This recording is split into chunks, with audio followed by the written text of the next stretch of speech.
Un te nu es gribētu atgādināt mūsu pirmo stāstu, piesakot, ka, piemēram, Šarla Bodlēra ļaunumpuķis, man liekas, ir tapušas sveču gaismā bēniņos, pilnīgā izsalkumā. Tajā pat laikā optikas principi ir radušies pilnīgā pārticībā. Ņūtona kungs vienkārši bakstījies garlaicības aci, lai saprastu, kas no tā var sanākt. Radošums vai praktiskums? Tāds ir jautājums. Vai viens traucē otram un otrādi? Par to mums šodien gatavs stāstīt Ingus Ulmanis.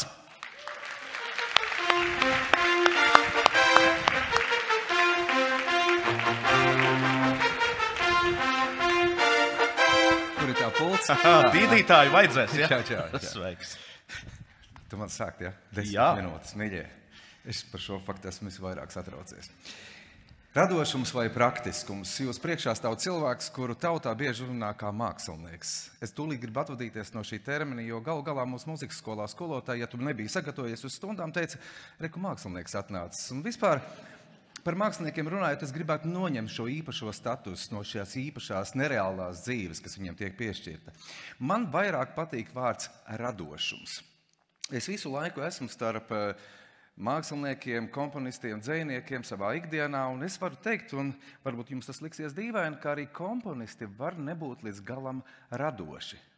Tāpēc man ļoti patīk, kā to ir teicis dzejnieks Māris Melgavs, pie baltas lapas apsēžos, kā pie baltas domas kapa. Jā, patiešām tas ir īpašs stāvoklis, ka tu tā kā atrodi pats sevī kaut kādu failu, tā kā datorā būtu fails, tev ir jāatrod parole, un tad kā tu to atrod, lai atvērtu šo īpašo failu, kurš tev visu laiku iekšpusē ir bijis. Tad mans stāsts ir par to, kā es meklēju un atrodu to. Pirmkārt, gan praktiskums, gan radošums, manuprāt, laikā ir ļoti mainīgi lielumi.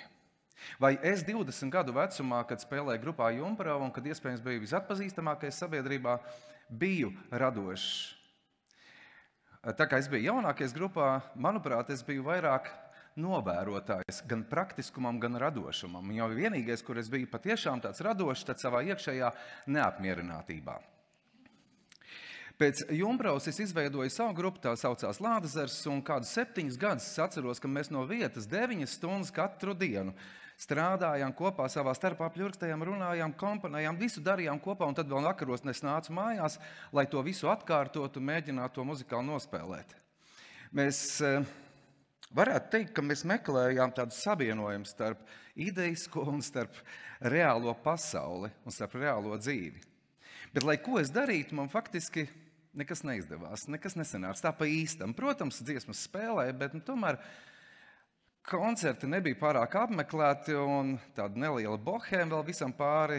Tad bija tāds nolaidies, kā kādreiz dziedāja mākonis, un nekur īsti neveicās, un man bija 28 gadi, un es pamazām biju apsēdies savā dzīvē tiešām pie tādas sajūtas, ka tu esi apsēdies pie tās baltās lapas. Lai jūs labāk iztēloties, es jums izstāstīšu kādu notikumu, kurā es biju, un tie ir Ziemassvētki. Mums ir ar mani kolēģi haltūri pirmajos Meža hapos, lai spēlētu Ziemassvētkus balli kapliču darbiniekiem. Bija dziļš sniegs, mēs abi divi paņēmām tās smagās kastes, naudas nebija. Kā aizbraukt, jo taksim tad vajadzēja būt naudai, un tad mēs brīdām abi divi pa Valdemāra ielu līdz pirmajiem Meža kapiem, un kaut kur tālumā man bija tāda sajūta dīvaina, mēs taču esam spēlējuši 30 000 cilvēku koncertu.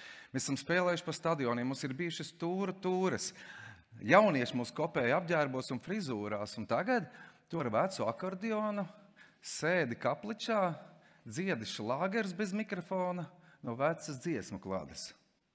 Es dzīvoju komunālajā dzīvoklī, aiz vienas sienas man bija Vaļēra, Lilita tur dzīvoja, un no ķoķa Vaļa aiz otras sienas. Es lasīju daudz, un es rakstīju dzejoļus par visu, ko es savā tādā mazajā apkārtnītē redzēju. Piemēram, galdam tika visvairāk dzejoļu, jo tur bija visādi ķiņķēziņu uz tā galda.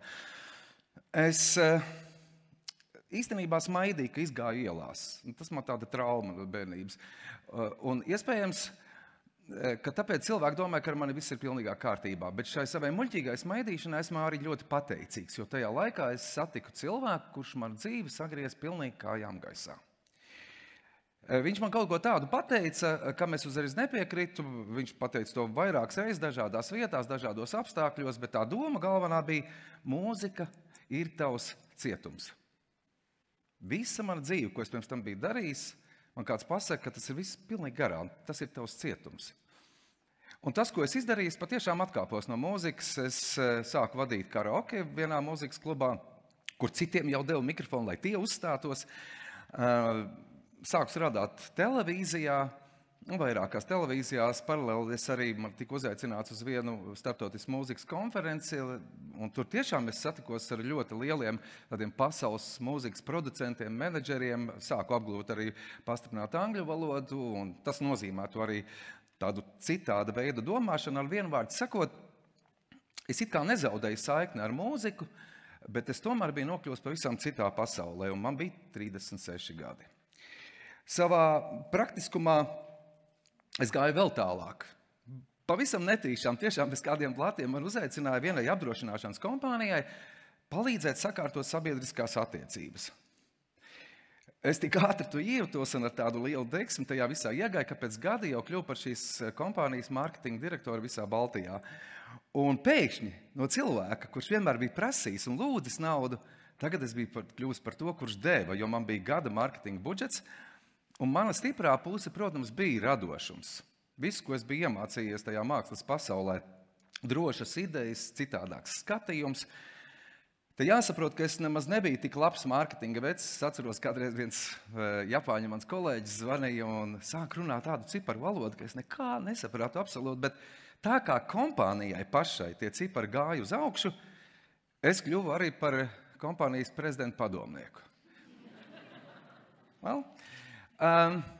Līdz vienu dienu mans tāds lielākais sabiedrotais, kompānijas īpašnieks un pats prezidents pasauc pie sevis mani un sacīja, Ingu, klausies, mums iet ārkārtīgi labi, mēs esam pirmie Latvijā. Vai tu nevari drusciņ tā kā nomierināties, palikt mierīgs? Nevajag radošumu. Un tajā brīdī es saprotu, ka tas grāvis ir jāber ciet. Te vairs man nav ko darīt. Un tā arī pateicu. Pēc ilgām runām, ja es nevaru būt radošs, es aizēju, un es arī aizgāju. Es atkal atgriezos mūzikas pasaulē, bet ne vairs cietumā. Interesanti, ka jau apdrošināšanas laikā es sarakstīju tik daudz mūzikas, kā vēl nekad līdz tam. Izrādās, ka praktiskās dzīves notikumi, kas man bija visapkārt, manī bija atvērs pavisam citādu radošo garu. Un vēl kas interesanti, ka es vispār visas savas dzīves pārbaudījumos nebiju atvadījies no vienas tādas savas rakstura īpašības. Es metos nezināmajā ar pilnu jaudu. Piemēram, atceros, kā es saviem kolēģiem stāstīju par dabas koncertu zāli, kur mēs muziķi strādāsim kopā ar zinātniekiem. Es runāju ar viņiem, viņi neko nesaprata. Tas trakākais, ka es arī neko nesapratu, tikai zināju, ka ar zinātniekiem es gribu kaut ko darīt kopā. Viņi ir tik kreatīvi, tik interesanti, tik zinoši. Puiši man noticēja manai vīzijai, noticēja daudz tūkstošu skatītāju un klausītāju, un 2017. gadā dabas koncertu zāli atzina par labāko projektu Eiropā, kā vides un mākslas komunikācijā.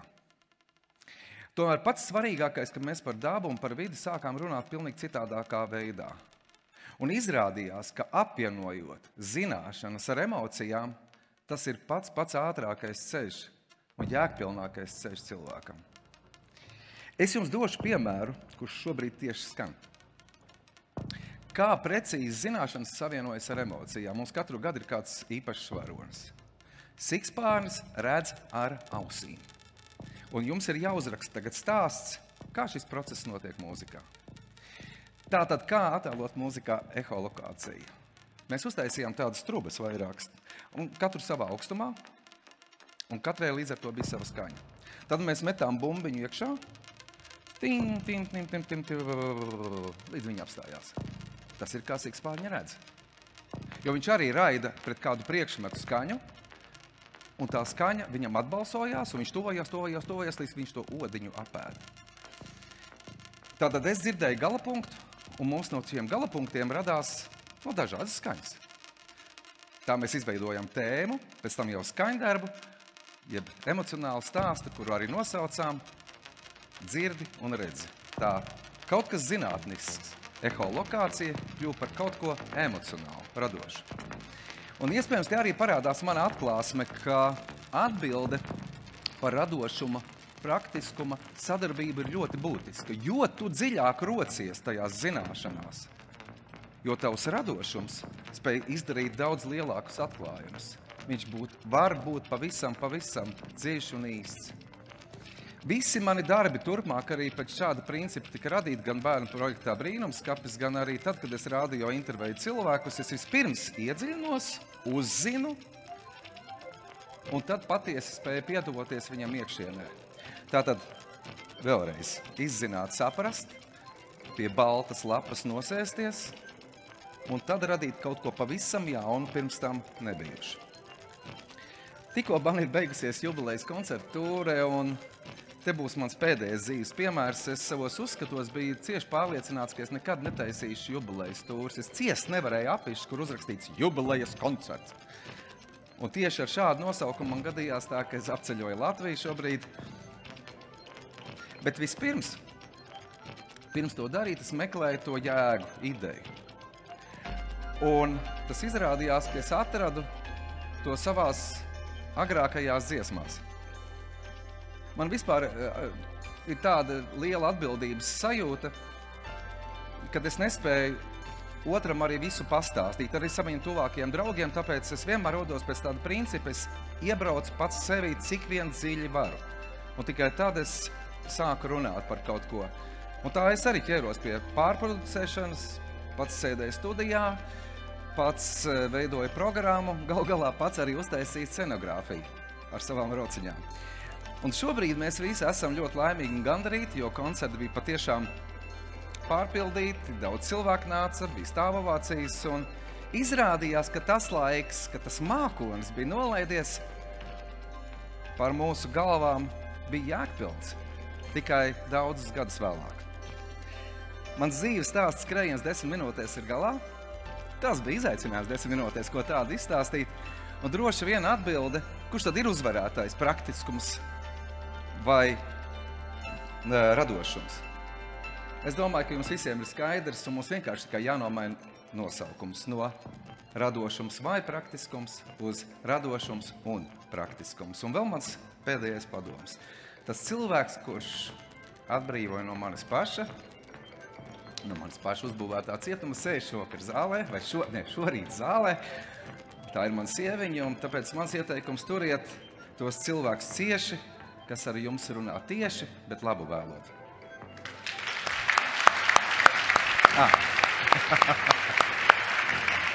Paldies, Ingu Sulmans. Nemaz nebija tik bailīgs tās 10 minūtes, jo kopā sanāca 13, tā kā principā varēja arī garāk un tā. Kas ir dīvainākais jautājums, kas tev ir uzdots?